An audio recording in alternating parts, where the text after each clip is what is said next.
தமிழரசின் செயலாளர் சுமந்திரன் மத்திய குழு கூட்டத்தில் முடிவு என்பதாக அதற்கு தலைப்பிடப்பட்டிருப்பதை நாங்கள் காணலாம். மிக முக்கியமான ஒரு செய்தியாக அந்த செய்தி பத்திரிகைகளில் வெளிப்படுத்தப்பட்டிருப்பதை அவதானிக்கக்கூடியதாக இருக்கிறது. இலங்கை தமிழரசு கட்சியினுடைய புதிய பொதுச் செயலாளராக ஜனாதிபதி சட்டத்தரணி எம்.ஏ. சுமந்திரன் நேற்று நியமிக்கப்பட்டிருக்கிறார்.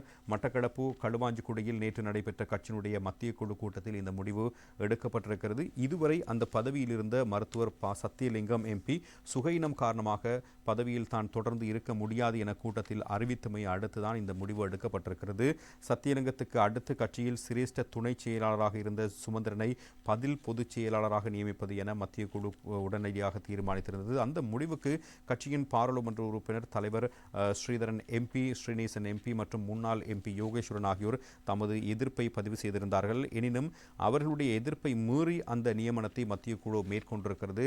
வரும் உள்ளூராட்சி சபை தேர்தலை எதிர்கொள்வதற்கான தந்திரோபாயம் குறித்து நேற்றைய கூட்டத்தில் கலந்துரையாடப்பட்டிருக்கிறது. தேர்தலை தனியாக தமிழரசு கட்சியாக எதிர்கொண்டாலும் மற்றைய தமிழ் தேசிய கட்சிகளுடன் தேர்தலுக்கு முன்னரே இணக்கப்பாடு ஒன்றை செய்து கொள்வது தொடர்பாகவும் இங்கு தீர்மானிக்கப்பட்டிருக்கிறது. கட்சியினுடைய மூத்த தலைவர் மாவை சேனாதராஜாவின் மறைவையொட்டி இவ்வேளையில் கட்சிக்கு எதிராக கட்சியினுடைய பிரமுகர்களுக்கு எதிராக முன்னெடுக்கப்பட்ட வன்முறை பாங்கிலான அச்சுறுத்தல் நடவடிக்கைகள் குறித்து யாழ்ப்பாணத்தில் செய்யப்பட்டிருக்கின்ற போலீஸ் முறைப்பாடு தொடர்பில் காத்திரமான முன்னகர்வுகள் இல்லாவிட்டால் அந்த நடவடிக்கைகளினால் பாதிக்கப்பட்டவர்களில் முக்கிய பிரமுகர்கள் இருப்பதையும் கவனத்திற்கொண்டு அந்த விடயத்தை குற்ற புலனாய்வு பிரிவினர் மூலம் துரிதமாக முன்னெடுத்து புலனாய்வு செய்து விசாரிப்பதற்கான அழுத்தத்தை நடவடிக்கைகளை கொழும்பில் கட்சி ரீதியாக மேற்கொள்வது என்பதாகவும் அதில் தீர்மானிக்கப்பட்டிருக்கின்ற விடயங்களை நாங்கள் காணலாம். மிக முக்கியமான பல்வேறு விடயங்கள் குறித்தும் இந்த கூட்டத்தின் பொழுது பேசப்பட்டிருக்கிறது. தமிழ் தேசிய கூட்டமைப்பில் அங்கம் வகித்திருந்த கட்சிகளுடன் பேசி உள்ளூராட்சி மன்ற தேர்தலில் போட்டி என்பதாக தமிழரசு மத்திய குழுவில் மற்றொரு தீர்மானமும் எடுக்கப்பட்டிருப்பதான செய்தியும் அதில் வெளிப்படுத்தப்பட்டிருப்பதை நாங்கள் காணலாம்.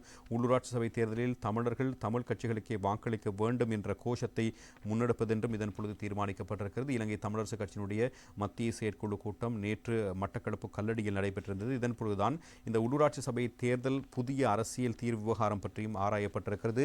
தமிழ் தேசிய கட்டமைப்பில் அங்கம் வகித்த கட்சிகள் உள்ளூராட்சி தேர்தலிலும் தேர்தல் பின்னர் ஆட்சி அமைப்பதிலும் இணக்கப்பாட்டுடன் செயற்படுவது தொடர்பிலும் ஆராயப்பட்டிருக்கிறது. இந்த விவகாரம் தொடர்பில் புளொட் தலைவர் சித்தார்த்தருடனும் இபிஆர்எல்எஃபினுடைய தலைவர் சுரேஷ் பிரேமச்சந்திரனுடனும் பேச்சு நடத்தியாக பதில் தலைவர் சி.வி.கே. சிவஞானம் தெரிவித்திருக்கின்றார். இது தொடர்பாக அவருடன் பேச்சுக்கள் நடத்தப்பட்டிருக்கின்றன. எனவே உள்ளூராட்சி தேர்தல் முறைமை காரணமாக தனித்தரப்பு ஆட்சி அமைப்பதில் சிக்கல், தேசிய மக்கள் சக்தி ஆதரவு நிலை ஆகியவை காரணமாக முன்னைய தமிழ் தேசிய கூட்டமைப்பு கட்சிகளுடன் பேச்சு நடத்தி தேர்தலின் பின்னர் இணைந்து ஆட்சி அமைப்பது பற்றி பேசுவதற்கு இதன் பொழுது தீர்மானிக்கப்பட்டிருப்பதாகவே அந்த செய்தி சுட்டிக்காட்டுகிறது.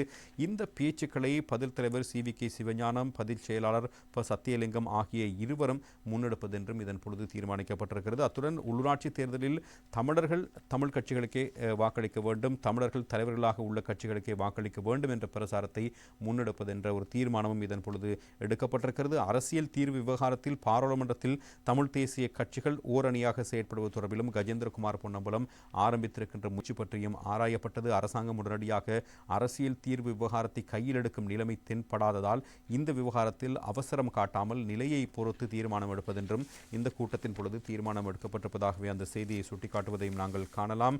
அதே சந்தர்ப்பத்தில் இது குறித்த செய்தி இன்றைய தினம் தினக்குரல் பத்திரிகையின் முதற் பக்கத்திலும் வெளியாக இருக்கிறது. சத்தியலிங்கம் பதவி விலகினார். தமிழரசு கட்சியினுடைய பதில் செயலாளராக சுமந்திரன், ஸ்ரீதரன், ஸ்ரீநேசன் உட்பட மூவர் கடும் எதிர்ப்பு என்பதாக அதற்கு தலைப்பிடப்பட்டிருப்பதை நாங்கள் அவதானிக்கலாம். அதே போல வீரகேசரி பத்திரிகையும் அந்த செய்தியை பிரதானமாக தந்திருப்பதை அவதானிக்கலாம். தமிழரசு கட்சியினுடைய பதில் செயலாளராக சுமந்திரன், மத்திய செயற்குழு கூட்டத்தில் அங்கீகாரம், உள்ளூராட்சி தேர்தலில் தனித்து போட்டியிட்டு கூட்டாக ஆட்சி, அனுர முன்மொழியும் வரையில் அரசியலமைப்பு குறித்து பேச்சு இல்லை, ஒழுக்காற்று குழுவுக்கு புதிய தலைமையும் அங்கத்தவர்களும் என்பதாகவும் அதற்கு உபத்தலைப்பிடப்பட்டிருப்பதை நாங்கள் காணலாம். பல்வேறு முக்கியமான விடயங்கள் குறித்து நேற்றைய தினம் இந்த கூட்டத்தின் பொழுது பேசப்பட்டிருப்பதை மையப்படுத்தியதாகவே அந்த செய்தி வெளியாக இருக்கிறது. குறிப்பாக கட்சியினுடைய ஒழுக்காற்று குழுவுக்கான புதிய அங்கத்துவங்கள் வழங்கப்பட்டிருக்கின்றன. ஒழுக்காற்று குழுவில் ஏற்பட்டிருக்கின்ற வெற்றிடங்களை நிரப்பும் வகையில் சேயோன் மற்றும் சரவணபவன் ஆகியோருக்கு அங்கத்துவங்கள் வழங்கப்பட்டிருக்கின்றன. இதே நேரம் கட்சியினுடைய ஒழுக்காற்று குழுவினுடைய தலைவராக குருகுலராஜா நியமிக்கப்பட்டிருப்பதான விடயமும்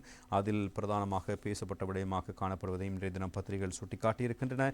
எனவே இலங்கை தமிழரசு கட்சியினுடைய மத்திய செயற்குழு கூட்டம் இடம்பெற்ற இடம்பெற்ற சந்தர்ப்பத்தில் தான் இந்த விடயங்கள் குறித்து பேசப்பட்டிருக்கிறது. இதன் பொழுது நிகழ்ச்சி நிரலின் பிரகாரம் உள்ளூராட்சி மன்ற தேர்தல் தொடர்பில் ஆராய்வதற்கான விடயம் எடுத்துக் கொள்ளப்பட்ட போதும் கட்சியினுடைய பொதுச் செயலாளராக செயற்பட்டு வந்த வைத்தியர் சத்தியலிங்கம் அந்த பதவியிலிருந்து தனிப்பட்ட காரணங்களுக்காக விலகுவதாக அறிவித்த நிலையில்தான் உடனடியாக அந்த பதவி வெற்றிடம் நிரப்பப்பட வேண்டும் என்று அந்த இடத்தில் வலியுறுத்தப்பட்டதை அடுத்த நிகழ்ச்சி நிரலில் சில மாற்றங்கள் மேற்கொள்ளப்பட்டிருந்தன. எனவே கட்சியினுடைய யாப்புக்கமைவாக சிரேஷ்ட துணை பொதுச் செயலாளராக இருந்த சுமந்திரன் அந்த பதவிக்கு முன்மொழியப்பட்டிருக்கிற நிலையில்தான் அவர் தரப்பில் எந்த விதமான எதிர்மறையான பிரதிபலிப்புகளும் செய்யப்படவில்லை என்பதாகவும் அதில் பிரதானமாக சுட்டிக்காட்டப்பட்டிருக்கிறது. இந்த கட்சியினுடைய மறைந்த மூத்த தலைவர் மாவை சேனாதி ராஜாவினுடைய இறுதிச் சடங்கின் பொழுது மயானத்தில் காட்சிப்படுத்தப்பட்ட கட்சியின் 18 மத்திய குழு உறுப்பினர்களுடைய புகைப்படங்கள் தாங்கிய பதாகை தொடர்பில் கட்சியினுடைய தலைவர் என்ற வகையில் சிவஞானம் முறைப்பாட்டை அளித்திருக்கின்ற நிலையில் அந்த செயற்பாட்டின் பின்னணியில் உள்ளவர்களை சட்டத்தின் முன் நிறுத்துவதற்காக உறுப்பினர்களும் தனித்தனியாகவும் கூட்டாகவும்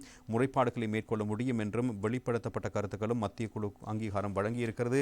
மேற்படி தகவல்கள் அனைத்தையும் கட்சியினுடைய ஊடக பேச்சாளரும் பொதுச் செயலாளருமாக நியமிக்கப்பட்டிருக்கின்ற ஜனாதிபதி சட்டத்தரணி எம் ஏ சுமந்திரன் பத்திரிகைகளிடம் ஊடகங்களிடம் உறுதிப்படுத்தியிருப்பதாகவே அந்த செய்தியை பிரதானமாக சுட்டிக்காட்டுவதையும் நாங்கள் காணலாம். எனவே பல்வேறு முக்கியமான விடயங்கள் குறித்து இந்த கூட்டத்தின் பொழுது நேற்றைய தினம் பேசப்பட்டிருப்பதாகவே அந்த செய்தியையும் சுட்டிக்காட்டுவதை நாங்கள் அவதானிக்கக்கூடியதாக இருக்கிறது.